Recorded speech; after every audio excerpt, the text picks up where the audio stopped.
ಇನ್ನು ನೂತನ ಸಂಪುಟ ಸಚಿವರಿಗೆ ಖಾತೆ ಹಂಚಿಕೆ ಕಸರತ್ತು ಕೂಡ ಜೋರಾಗ್ತಾ ಇದೆ. ನಾಳೆ ದೆಹಲಿಗೆ ಹೋಗ್ಲಿಕ್ಕಿದ್ದಾರೆ ಸಿಎಂ ಡಿಕೆ ಶಿವಕುಮಾರ್ ಅವರು. ನಾಳೆ ಸಂಜೆ 4 ಗಂಟೆಗೆ ದೆಹಲಿ ಫ್ಲೈಟ್ ಹತ್ತಲಿಕ್ಕಿದ್ದಾರೆ ಡಿಕೆ ಶಿವಕುಮಾರ್ ಅವರು. ಹೈಕಮಾಂಡ್ನ ಭೇಟಿಯಾಗಿ ಖಾತೆ ಹಂಚಿಕೆ ಬಗ್ಗೆ ಚರ್ಚೆಯನ್ನು ನಡೆಸಲಿಕ್ಕಿದ್ದಾರೆ. ಶಾಸಕರ ಅಸಮಾಧಾನದ ಬಗ್ಗೆಯೂ ಕೂಡ ವರಿಷ್ಠರಿಗೆ ಮಾಹಿತಿಯನ್ನು ನೀಡಲಿಕ್ಕಿದ್ದಾರೆ.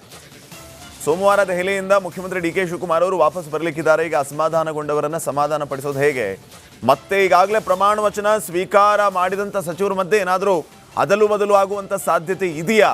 ಹೀಗೆ ಹತ್ತೋಲು ಪ್ರಶ್ನೆಗಳಿದೆ. ಆಲ್ರೆಡಿ ಸಚಿವರಾಗಿ ಪ್ರಮಾಣ ವಚನ ಸ್ವೀಕರಿಸಿದವರಿಗೆ ಯಾವ ರೀತಿಯ ಖಾತೆಯನ್ನು ಕೊಡೋದು, ಯಾವ ಖಾತೆಯನ್ನು ಹಂಚೋದು, ಇದು ಒಂದು ಕಡೆ. ಆದರೆ ಅಸಮಾಧಾನಗೊಂಡಿದ್ದಾರಲ್ಲ, ಅವರನ್ನು ಸಮಾಧಾನ ಪಡಿಸಬೇಕು ಅಂತಂದರೆ ಅವರಿಗೆ ಸಚಿವ ಸ್ಥಾನವನ್ನೇ ಕೊಡಬೇಕು. ಸಚಿವ ಸ್ಥಾನ ಕೊಡಬೇಕು ಅಂತಂದರೆ ಈಗ ಖಾಲಿ ಇರೋದು ಒಂದೇ, ಅದನ್ನು ಮಹಿಳಾ ಕೋಟಾದಡಿ ಫಿಲ್ ಮಾಡಿದ್ದಾರೆ. ಬೇರೆ ಅಸಮಾಧಾನಗೊಂಡವರನ್ನು ಕ್ಯಾಬಿನೆಟ್ಗೆ ತಗೋಬೇಕು ಅಂತಂದರೆ ಈಗಿರೋರನ್ನ ಯಾರನ್ನು ಸಮಾಧಾನ ಪಡಿಸಿ ರಾಜೀನಾಮೆ ಕೊಡಿಸಬೇಕು. ಆ ರೀತಿಯ ಕಸರತ್ತು ನಡೀಬಹುದಾ? ಎಲ್ಲ ಪ್ರಶ್ನೆಗಳಿಗೆ ಉತ್ತರ ಶೀಘ್ರದಲ್ಲೇ ಸಿಗಲಿಕ್ಕಿದೆ. ಹೋಗ್ಲೇಬೇಕಲ್ಲಪ್ಪ, ಹೋಗ್ತೀವಿ. ನಿನಗೆ ತಿಳಿಸ್ಬಿಟ್ಟು ಹೋಗ್ತಾರೆ.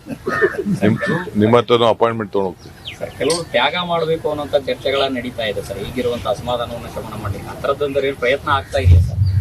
ಮಾತಾಡೋಣ, ನಡೀರಿ, ಕಾಫಿ ಕುಡಿಯೋಣ.